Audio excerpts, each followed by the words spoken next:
found a pair of dancing shoes for a young lady. In the evening, he got out the shoes, which he intended to begin upon the next morning, and then, feeling tired and worried, he lay down quietly, said his prayers, and fell asleep. In the morning, when he was preparing to sit down to work, he found the pair of shoes standing finished on his table. He was amazed and could not understand it in the least. He took the shoes in his hands to examine them more closely. They were so neatly done that not a stitch was out of place and were as good as the work of a master hand. Soon after that, a young girl came in, and as she was so pleased with the shoes, she paid more than the ordinary price for them, so the shoemaker was able to buy leather.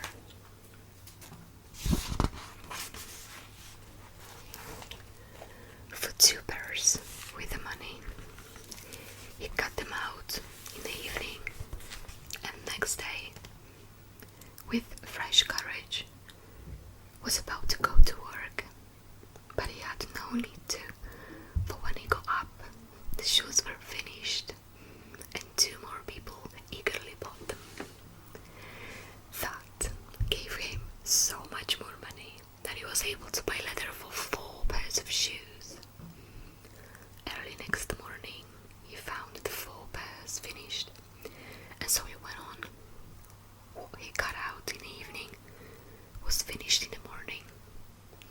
In a couple of weeks, the shoemaker was living very comfortably, with plenty of money for food, and even enough to buy himself and his wife fine new clothes. Now, it happened on the day before Christmas, when he had cut out shoes, that he said to his wife, "How would it be if we were to sit up tonight and see what it is that lends us such a helping hand?" His wife agreed, lit a candle, and then they both hid themselves in a corner of the room behind the clothes that were hanging there. At midnight, there came 2 little men who sat down at the shoemaker's table, took the cutout work, and began with their tiny fingers to stitch. That the shoemaker could not believe his eyes. They did not stop till everything was finished and stood complete on the table, and they ran swiftly away. The next day his wife said, "The little men who made us rich, and we ought to show them how grateful we are. Let us give them a Christmas present."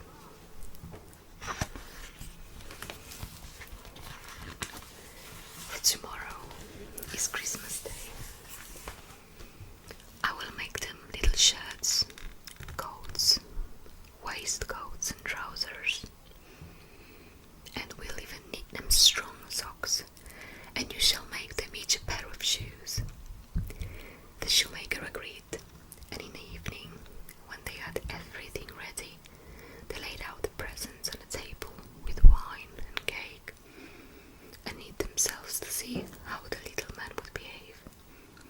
At midnight, they came skipping in, and were about to set to work, but instead of the leather ready cut out, they found the charming little clothes.